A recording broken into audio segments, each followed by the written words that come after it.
થાનગઢમાં નવરાત્રિની તૈયારીઓ પૂરા જોશમાં। નવરાત્રિ પર્વમાં ગરબાનું વિશેષ મહત્વ છે। માટીના ગરબા બજારોમાં મળી રહે છે, પણ નવરાત્રિના કેટલાક મહિના અગાઉ ગરબા બનાવવાનું શરૂ થઈ જાય છે। ત્યારે થાનગઢના યુવાન દ્વારા નવરાત્રિની અવનવી ડિઝાઇનના ગરબા બનાવી યોગ્ય આપી રહ્યા છે। રાજ્યના વિવિધ જિલ્લામાંથી ઘણા ભક્તો નવરાત્રિ માટે માટીના ગરબા અહીંથી લેવાનું પસંદ કરે છે। નવલી નવરાત્રિ એટલે માની ભક્તિ તેમજ આરાધના માટેનું પર્વ। નવલી નવરાત્રિના આગમનને હવે 5 દિવસ બાકી રહ્યા છે, ત્યારે જેના વગર નવરાત્રિની ઉજવણી અધૂરી ગણાય તેવા ગરબાની પણ સુરેન્દ્રનગર જિલ્લાના થાનગઢના બજારમાં માંગ જોવા મળી રહી છે। સમગ્ર દેશમાં નવરાત્રિનું અનેરું મહત્વ ધરાવતા પૂર્વ ગુજરાતમાં કંઈક અલગ જ ઉત્સાહ જોવા મળે છે। નવરાત્રિની શરૂ થવાના અગાઉ જ આ પર્વ માટેની અલગ અલગ તૈયારીઓ રૂપે યુવાનો અને યુવતીઓ ગરબે રમે છે અને ઘણા લોકો ઘરની અંદર માતાજીનો ગરબો પણ લે છે અને તેનું સ્થાપન કરે સાથે અનુષ્ઠાન પણ કરતા હોય। આ પર્વ હિન્દુઓ માટે મહત્વનું છે।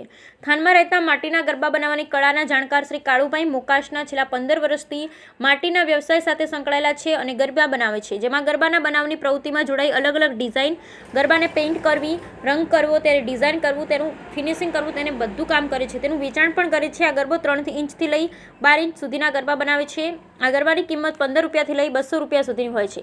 એક ગરબાને સંપૂર્ણ તૈયાર કરતા 35 થી 40 મિનિટ જેટલો સમય લાગે છે। ગરબા બનાવવા માટે આવતા કારીગરોને આ ગરબો બનાવી વેચાણથી સારી આવક મેળવી રહ્યા છે। પ્રાપ્ત માહિતી અનુસાર નવરાત્રિની સિઝનમાં 1 લાખ જેટલા ગરબા બનાવી તેનું વેચાણ કરતા હોય છે। ઉલ્લેખનીય છે કે આ ગરબા રાજ્યના વિવિધ જિલ્લામાં જાય છે।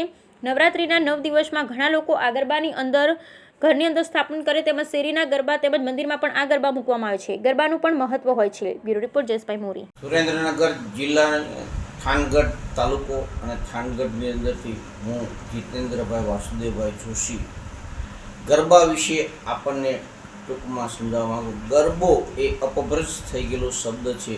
મૂળ એનું નામ ગર્ભદીપ, કે જે માટીનો ઘડો છિદ્રવાળો હોય એની અંદર દીવો મૂકી નાની બાળાઓ પોતાના મસ્તક ઉપર મૂકી અને શેરીઓમાં ઘૂમે છે ગરબા લઈ, માતાજીનું સ્વરૂપ લઈ, અને એ ગરબો ચોકની અંદર ગરબો મૂકી અને માતાજીના ગરબા પણ ગાય છે। અને આ 9 દિવસ નવરાત્રિની આપણે ઉજવણી કરીએ છીએ।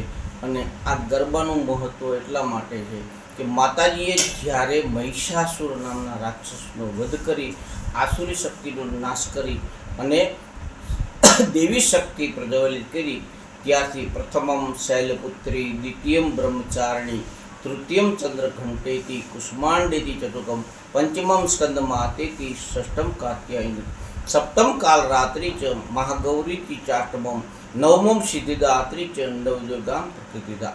મારું નામ અનિરુદ્ધસિંહ કરણસિંહ રાણા છે। હું સુરેન્દ્રનગર જિલ્લાના થાનગઢ ગામે રહું છું અને થાનગઢ ગામે અર્જુન સિરામિકમાં હું અને અમારા હિતેશભાઈ મોકાશા છેલ્લા 15 વર્ષથી ગરબાનો વ્યવસાય કરીએ છીએ। અને અમારી પાસે જે અત્યારે ગરબા છે, અને જોકે ટૂંક જ સમયમાં હમણાં માતાજીના નવલા નોરતા આવી રહ્યા છે, ત્યારે અમારી પાસે 1 થી 7 નંબરના ગરબા છે। અને એમાં અમે ગરબામાં જોવી તો અત્યારે અમારી પાસે 20 રૂપિયાથી માંડીને 200 રૂપિયા સુધીની નવી અવનવી વેરાયટીઓ છે। અને જેમાં અમે જેમ કે ટીકી છે, વિવિધ આભૂષણો છે, ઝાલર છે, શણગાર છે, એ બધું અમે કમ્પ્લીટ કરીને અને ગરબાની શોભા વધારી છીએ। અને અમારી પાસે અત્યારે જોવી તો 10 થી 12 જણાનો પૂરતો સ્ટાફ છે અને અમે પણ પરિવારની જેમ જ કામ કરીએ છીએ। અને અમારા ગરબા ગુજરાત ઉપરાંત જોવી તો અત્યારે રાજકોટ, પોરબંદર, સુરત, જુનાગઢ બધી જગ્યાએ અમારા ગરબા અત્યારે અમે ગરબા વેચી છીએ। અને બીજી રીતે એ કે અત્યારે અમારી પાસે 1,30,000 40,000નો ફૂલ અમારી પાસે સ્ટોક છે, એટલે અમે આ ગરબા અત્યારે વેચી નાખ્યા છે। અને આ વખતે જોવી તો ગયા વર્ષ કરતાં આ વખતે જે ગરબાની માંગમાં થોડો વધારો અમને જોવા મળી રહ્યો છે। ગઈ સાલની અમે 70,000 અને 80,000 ગરબા વેચ્યા।